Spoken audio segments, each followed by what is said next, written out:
आज हम आपका परिचय दो किरदारों से कराएंगे। एक किरदार राजस्थान से है, नाम है पूनम गुप्ता। दूसरा किरदार दिल्ली से हैं, जिनका नाम है काजल वर्मा।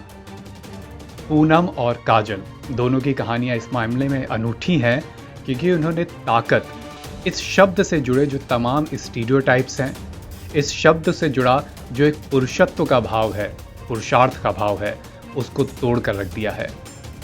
इन्होंने साबित करा है, बताया है कि ताकत का लिंग से, जेंडर से कोई वास्ता नहीं है। ताकत को पुरुषत्व से जोड़ना, इसके इर्द गिर्द तमाम स्टीरियोटाइप्स बुन देना कितना गलत है, यह हम पूनम और काजल के उदाहरण से समझ सकते हैं। पहले बात करेंगे पूनम की।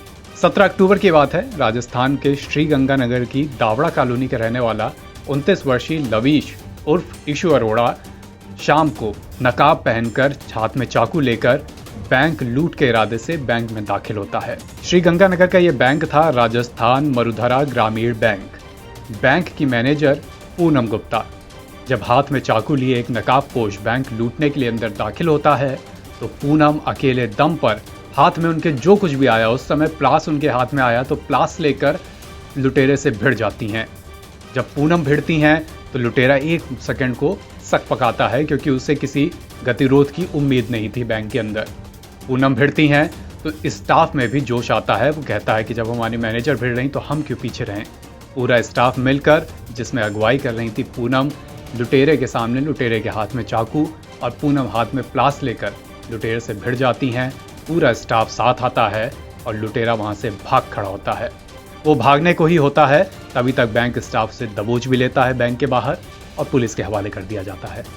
बैंक लूट की वारदात को तो असफल किया ही, साथ ही पूनम ने इस पूरे मामले में हिम्मत दिखाई, साहस दिखाया, अगुवाई की। नुकसान तो उस टाइम ये डर तो था कि वो चाकू अगर लगा देगा तो कुछ बड़ा भी हो सकता है, क्योंकि उनका कुछ पता नहीं चलता, वो अपने डिफेंस में भी किसी को चाकू मार सकते हैं। बट एक स्टेप जब आगे लिया तो वो हिम्मत अपने आप आ गई कि एक बार उसको अपोज किया, फिर मेरी टीम ने भी सपोर्ट किया पीछे से, हमने उसको तीनों तरफ से ऐसे सराउंडिंग कर लिया। तो अब फिर हम श्योर हो गए कि अब हम इसको जाने नहीं देंगे, इसे पकड़ ही लेंगे। ठीक है, अभी जो इंसिडेंट हुआ उसके बाद में आपको काफ़ी तारीफ मिल रही है, घर वालों का क्या रिएक्शन था? घर वाले खुश भी हैं, थोड़ा चिंतित भी हैं। उनको ऐसा लगा कि उस मोमेंट पे कुछ भी हो सकता था, क्योंकि इस तरह के इंसिडेंट से अपन बहुत ज़्यादा यूज टू नहीं होते हैं, बहुत रेयर ही अपने लाइफ में ऐसे इंसिडेंट आते हैं। तो वो ये सोच रहे थे कि आप प्रिपेयर नहीं थे, फिर भी आपने इतना बड़ा रिस्क लिया। बट फिलहाल तो वो अच्छा फील कर रहे हैं कि सब कुछ सही है और सब कुछ अच्छा हो रहा है। वहीं जैसा कि हमने बताया, दूसरा किरदार है काजल वर्मा दिल्ली से। दिल्ली का एक बाजार है, नाम है सदर बाजार। ये दिल्ली के सबसे पुराने बाज़ारों में से है, सबसे ज़्यादा क्राउडेड बाज़ारों में से है। त्यौहार का मौसम है, यहाँ भीड़ कई गुना बढ़ जाती है। ऐसी भीड़ में जाहिर सी बात है महिलाओं की संख्या अधिक रहती है और महिलाओं के साथ यहाँ तमाम अप्रिय घटनाएं भी होती हैं, जिसमें चैन स्नैचिंग तो से लेकर तमाम तरह की बदतमीजियाँ भी शामिल हैं। इन सब पर लगाम लगाने के लिए, महिला सुरक्षा के मुद्दे को ध्यान देने के लिए सदर बाज़ार ने एक पहल की, महिला सुरक्षा गार्ड की, और ये जिम्मेदारी दी गई काजल वर्मा को। काजल इससे पहले भी तमाम अन्य मौक़ों पर अलग अलग जगहों पर सुरक्षा की जिम्मेदारी संभाल चुकी हैं, खासकर उन जगहों पर जहां पर महिलाओं की संख्या ज़्यादा रहती है। अब सदर बाज़ार में वो करीब 6-7 महीने से ये काम संभाल रही हैं। यहाँ पर तमाम तरह की लफंगाबाजी, तमाम तरह की बदतमीज़ियाँ काजल के आने के बाद कम हुई हैं। उनके रहने से महिलाओं को भी एक संबल रहता है।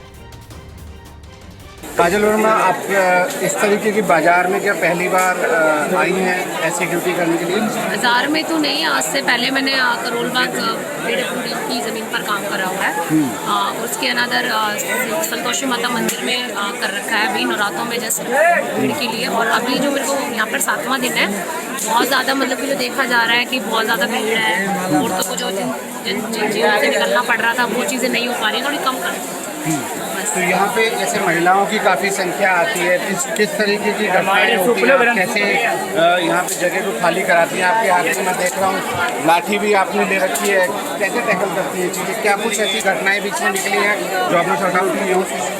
सर पहले तो जो महिलाओं की सेफ्टी है उसके लिए ये है कि आदमी जो आते हैं वो हरकतें करते हैं। अच्छा। और कुछ जेब कतरे भी हैं उनमें, सारे आदमी भी गलत नहीं है, जेब कतरे भी हैं और कुछ चोर भी हैं, कुछ स्नैचर्स भी हैं। कुछ लोगों आप पहचाना आपने, पकड़ा या कैसे पकड़ा है जी, वीडियो भी बनाई है। और उसके अनदर उसको यहाँ पर जो बीट अफसर हैं हमारे, जिनके हम जो सहयोग कर रहे हैं हमें, उनको भी कॉल करके हमने उनको भी इन्फॉर्मेशन दी है हमने पकड़ने के बाद, ठीक है। और जो लेडीज़ें हैं वो भी मतलब कि जेब कतरियाँ हैं। अच्छा। सारी लेडीज़ें भी वो नहीं है। तो लाइनों के बीच में लोगों के बैग काटने, सामने से आकर चैन वगैरह स्नैचिंग करने, तो उन सब चीज़ों से सिर्फ लेडीज़ों को बचाया जा रहा है, इसलिए इन्होंने यहाँ पर बुलाया। तो ये पहला अनुभव है इस तरीके से मार्केट में आप कर रही हैं तो? हाँ सर, पहला अनुभव है। कुल मिलाकर ये दोनों किरदार ऐसे हैं, पूनम गुप्ता का और काजल वर्मा का, जिन्होंने ताकत के इर्द गिर्द बुने हुए तमाम पुरानी सोचों को, तमाम स्टीरियोटाइप्स को तोड़ कर रख दिया है। एनबीटी ऑनलाइन की रिपोर्ट।